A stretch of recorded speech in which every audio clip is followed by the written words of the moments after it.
मृत्यु क्या है जिसे सभी लोग सत्य कहते हैं? कहा जाता है इस धरती पे सत्य मात्र मृत्यु है। आखिर वह मृत्यु है क्या? आइए इसे जानते हैं।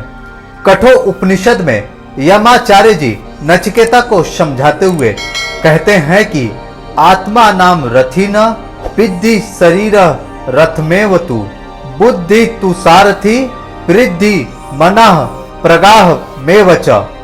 अर्थात हे नचिकेता, यह शरीर एक रथ है और जीवात्मा उस शरीर का स्वामी है। बुद्धि सारथी और मन लगाम है। यह आत्मा शरीर रूपी रथ में यात्रा कर रही है। आत्मा अमर है, शरीर नश्वर है। जब कोई यात्रा पर निकलता है तो मार्ग में बहुत सारे पड़ाव आते हैं। जब यात्री को रथ बदलना होता है तो वह पुराने रथ के स्थान पर नए रथ ग्रहण कर लेता है। जैसे रथ बदल जाने के बाद यात्री नहीं बदल जाता और ना ही यात्रा रुक जाती है, वैसे ही शरीर के बदलने से आत्मा की यात्रा भी समाप्त नहीं होती। जब किसी की मृत्यु होती है तो लोग यही कहते हैं कि वह व्यक्ति गुजर गया। गुजर जाने का अर्थ या तात्पर्य यह होता है कि एक स्थान से दूसरे स्थान पर चले जाना, अर्थात आत्मा किसी और शरीर में चली जाती है। अर्थात आत्मा किसी और शरीर से मानव शरीर में आती है और जब इसकी यात्रा समाप्त होती है तो यह किसी और शरीर में चली जाती है, जिसे लोग मृत्यु समझते हैं। वह वास्तव में रथ और घोड़ों का बदलना हुआ, शरीर का बदल जाना। आमतौर पर लोग यह कहते हैं कि मृत्यु सत्य है, जीवन असत्य है। पंजाबी में एक कहावत है, मरना सच ते जीना झूठ। परंतु वहीं पर आत्मज्ञानी लोग कहते हैं कि मृत्यु तो है ही नहीं। जिस प्रकार सर्प अपना केचुली बदलता है, उसी प्रकार आत्मा शरीर बदलती है। भगवान श्री कृष्ण भी श्रीमद् भागवत गीता में कहते हैं कि वसांसी जीर्णानि यथा विहाय नवानि गृहाति नरो पराणि तथा शरीराणि विहाय जीर्णान्यन्यानि संयति नवानि देहि।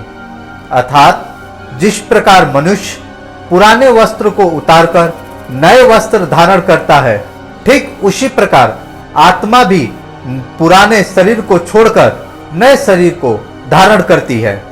वस्त्र परिवर्तन के इस प्रक्रिया को ही मृत्यु कहते हैं। जिस समय एक छोटे शिशु के वस्त्र को मां बदलती है, वह रोता है, वह विरोध करता है।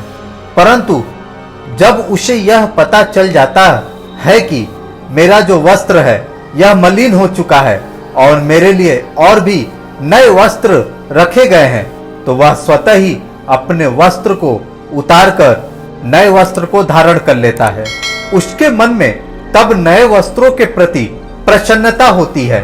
ठीक इसी प्रकार जिन्हें अभी तक यह बोध नहीं हुआ, वह ठीक उस बच्चे के समान है जिसे इस बात का बिल्कुल समझ नहीं है कि मुझे नए वस्त्र धारण करना है।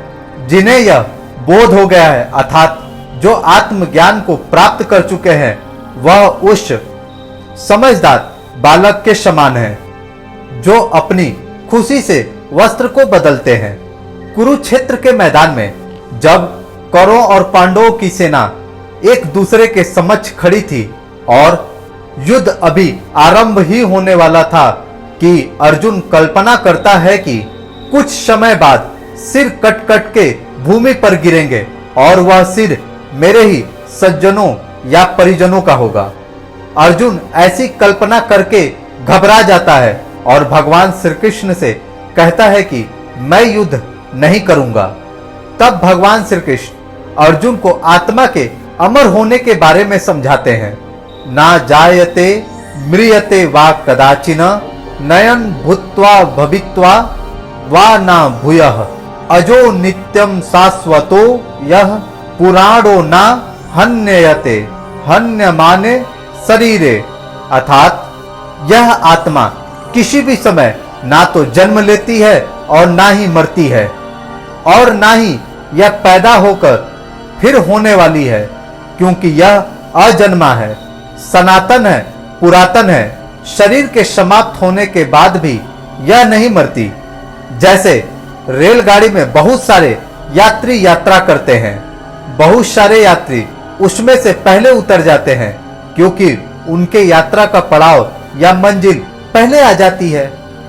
रेलगाड़ी बहुत सारी स्टेशनों पर रुकती है, किसी स्थान पर वह अधिक समय भी रुकती है और उस समय यात्री स्टेशन पर उतरकर इधर उधर घूमते हैं और जब गाड़ी पुनः चलती है तो वह सब यात्री गाड़ी में चलकर अपनी यात्रा पुनः प्रारंभ कर देते हैं।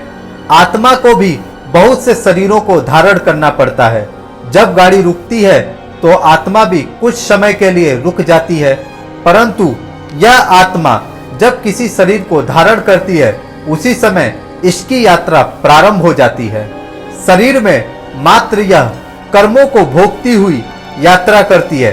बेशक ही आत्मा कर्मों के अधीन नहीं है। आत्मा ज्योति स्वरूप है, इसे कोई भी कर्म बांध नहीं सकता, परंतु फिर भी माया के आवरण के कारण ऐसा प्रतीत होता है। जीवन एक यात्रा है, शरीर बदलता रहता है और आत्मा रूपी यात्री इसके द्वारा यात्रा करती है। The last day does not bring excitation but A change of place. जीवन का अंतिम दिवस जीवात्मा का नाश नहीं करता बल्कि स्थान परिवर्तन करता है।